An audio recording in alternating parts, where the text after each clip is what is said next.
As one of the co-founders of Creators Against Corruption, I want to give it an ending. And just by creating business, you're making an impact. You're creating livelihood for people. People think Portis is kinda old, but I still feel like there's so much to do.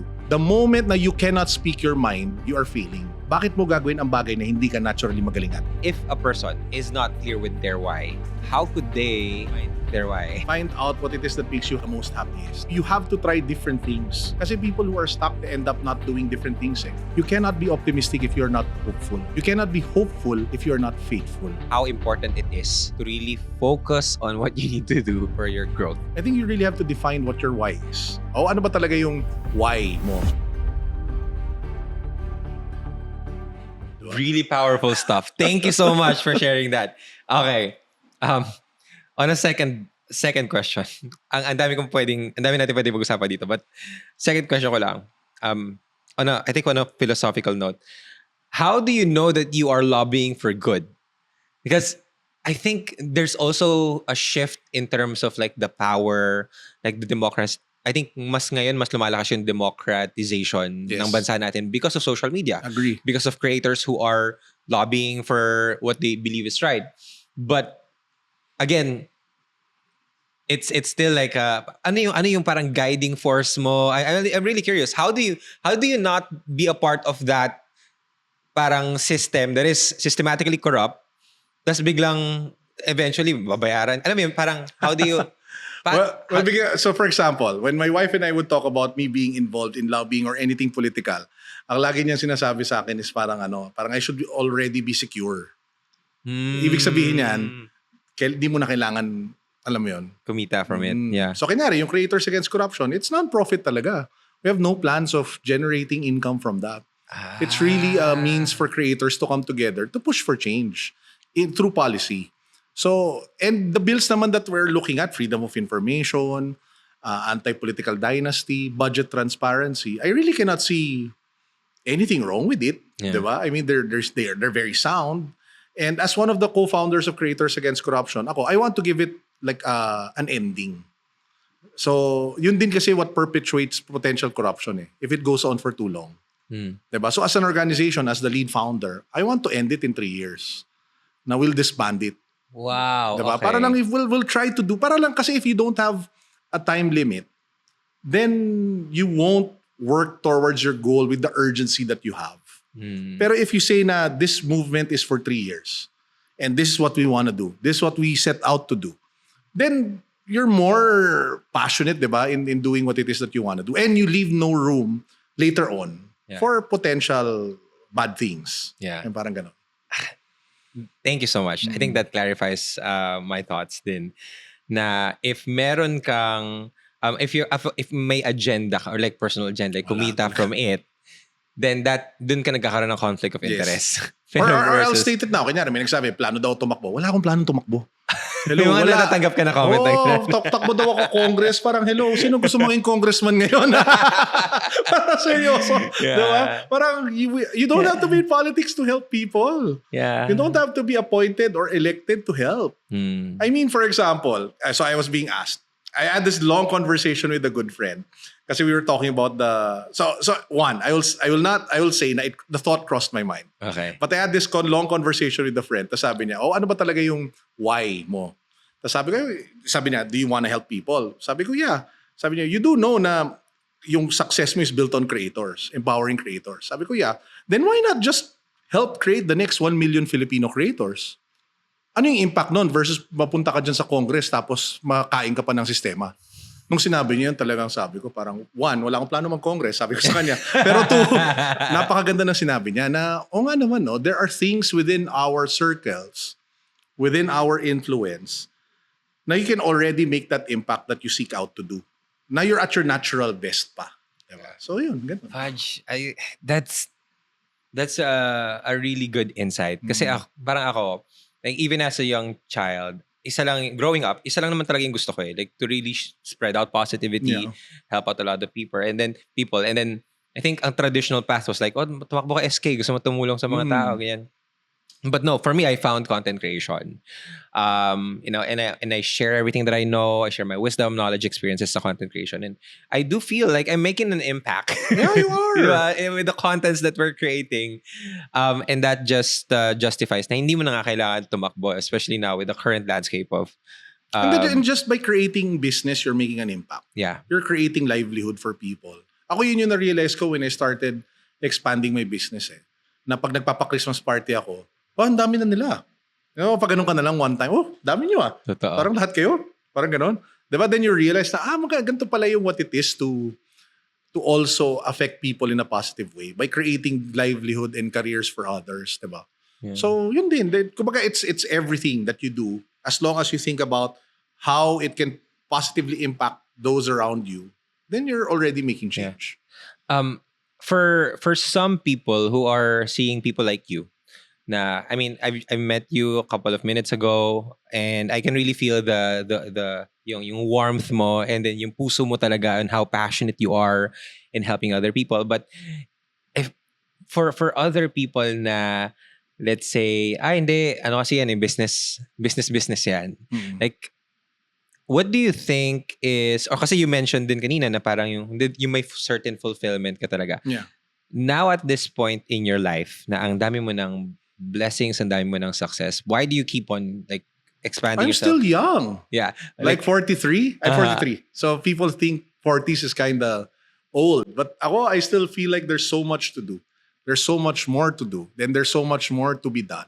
So regardless if it's business, family, relationships, opportunities are just endless. Siguro because I'm a naturally optimistic person. If you ask my close friends, they'll tell you na my favorite saying is relentless optimism.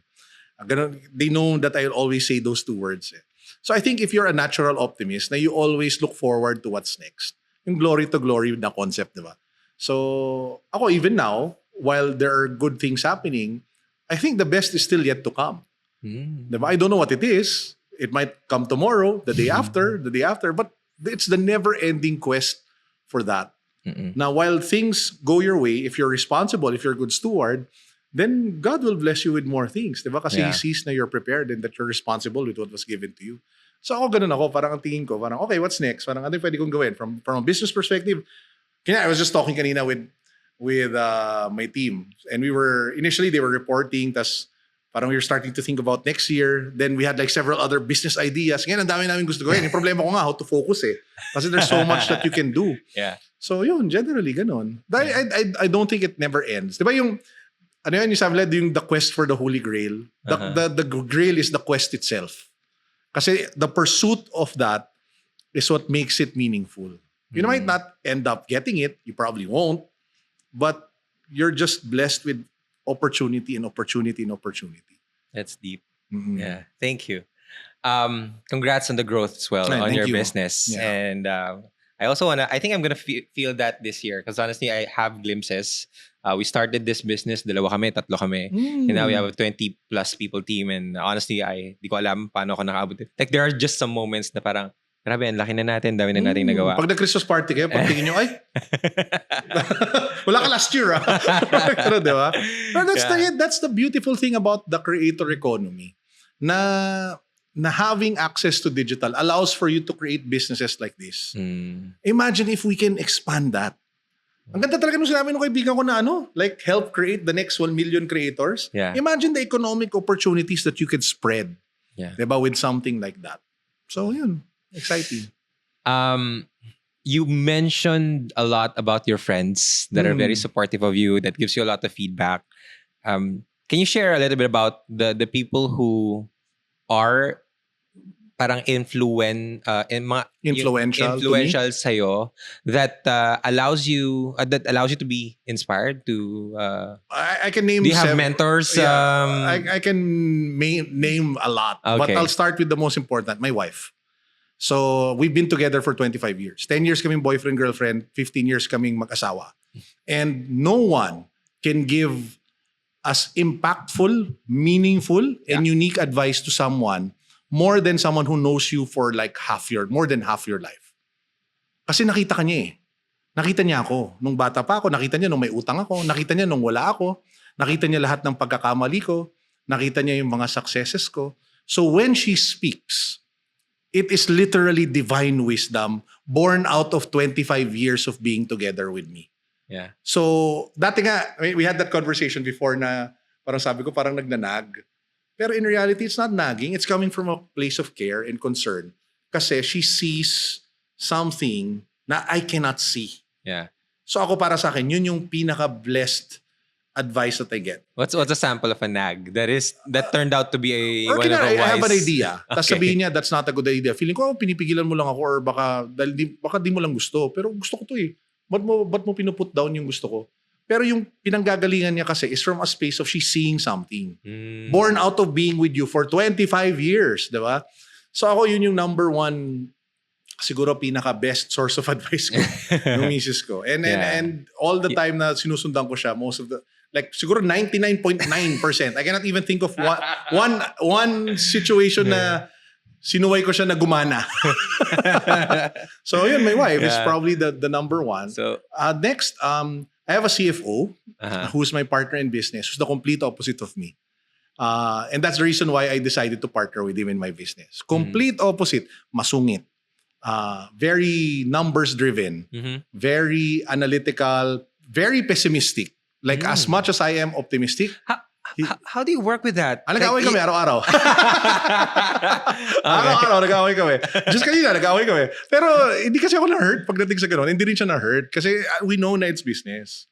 And it's not personal.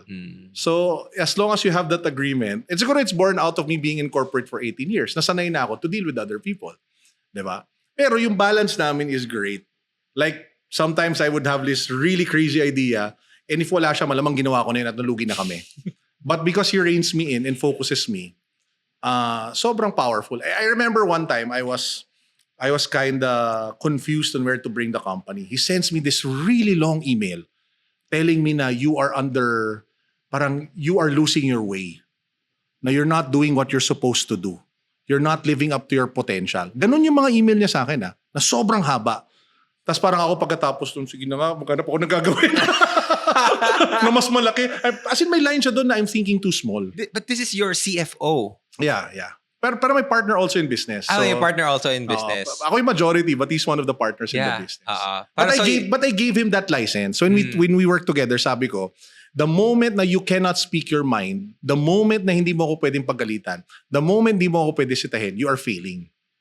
So kailangan sitahin mo lahat. Tapos sabi ko, promise ko, di ako ma-hurt.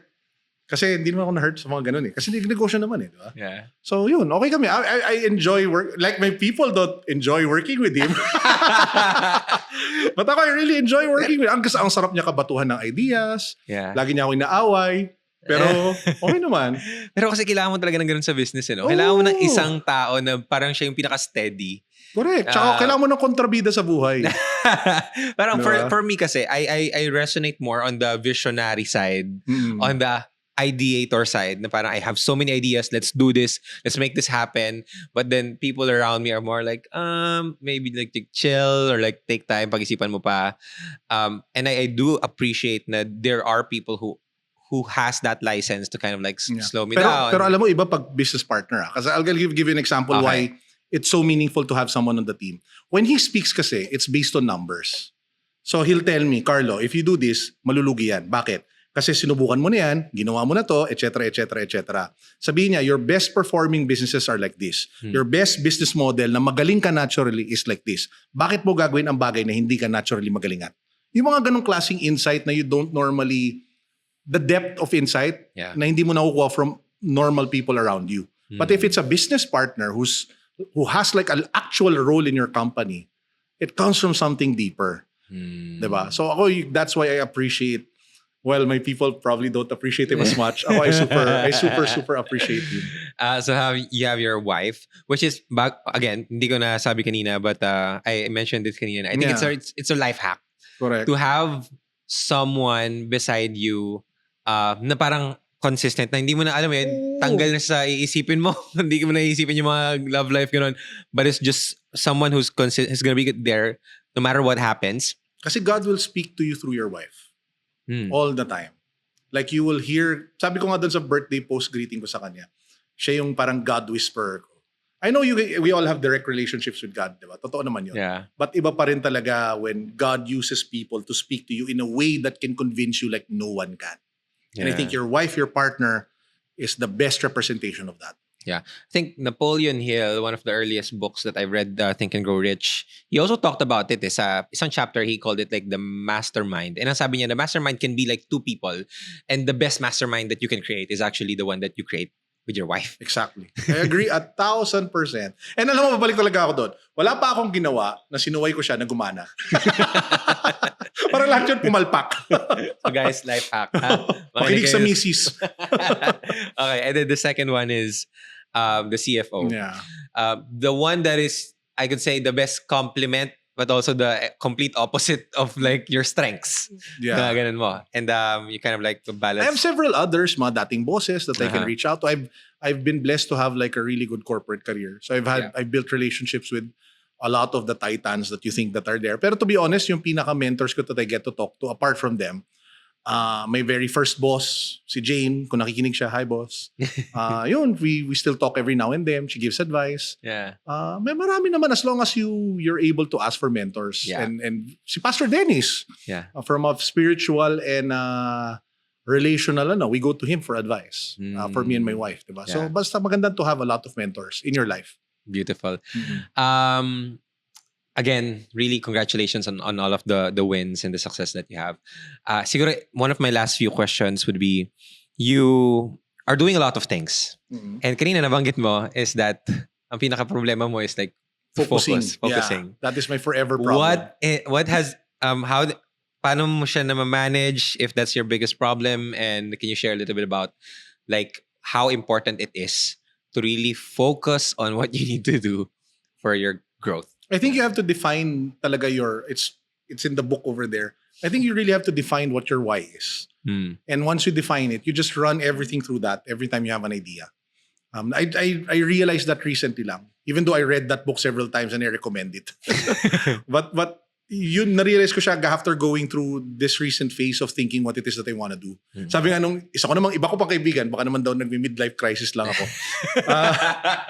Pero yun, ang ganda ng advice na if you know your why Yeah. from a personal standpoint, then ibabangga mo lang doon lahat ng gusto mong gawin. And if it aligns, then it might be something that you put talaga on the table. Tas I remember, marami akong mga deep moments that come out of nowhere na usually walang kwenta. So, I was watching MasterChef. Alam mo ba yun? So, sinasabi ni Graham ba yun? Elliot, dun sa isang contestant na I love na you know how to edit your food.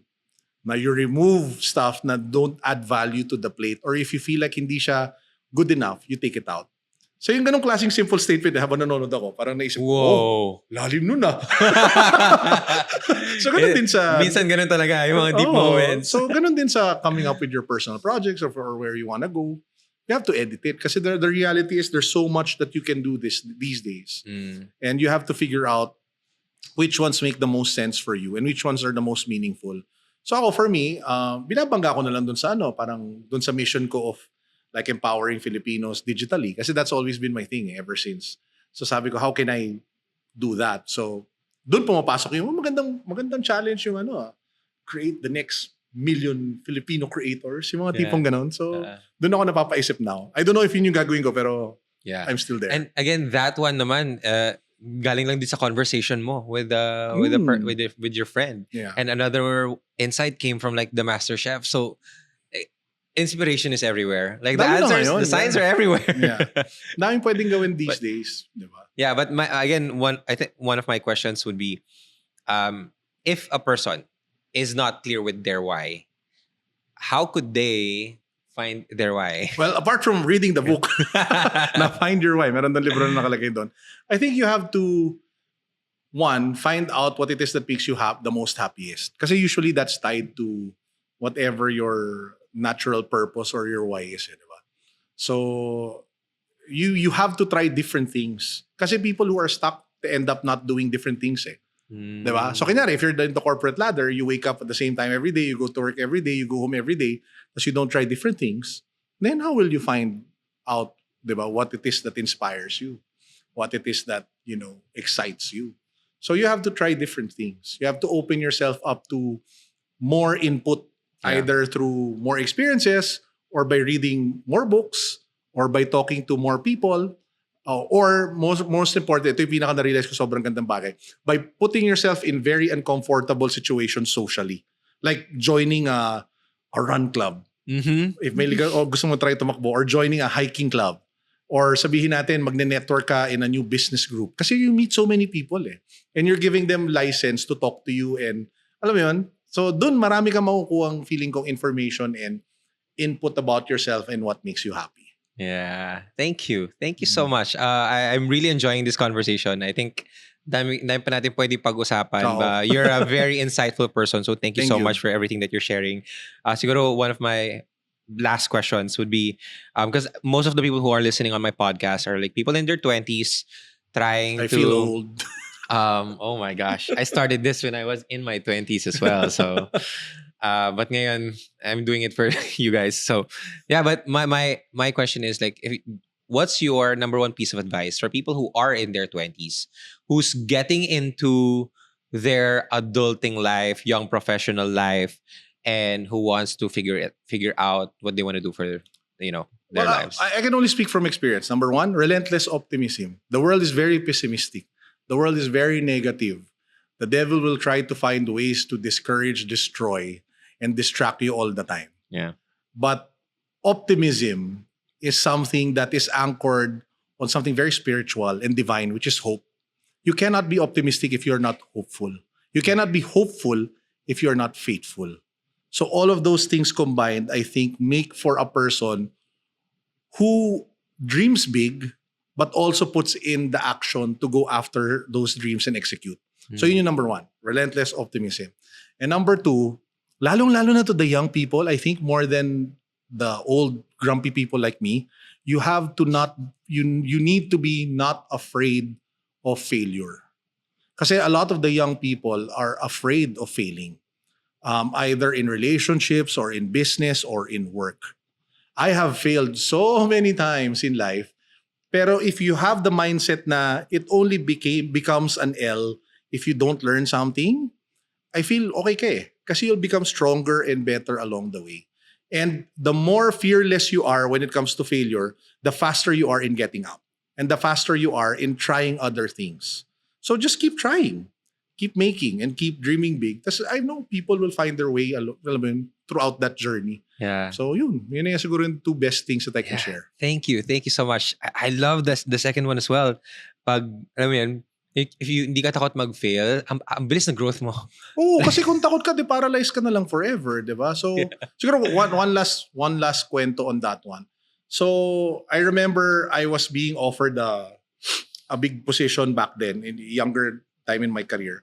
Tapos parang I always felt na I'm not ready. So I didn't graduate. Yun yung number one. Drop out ako ng college. Number two, first job ko was a call center agent.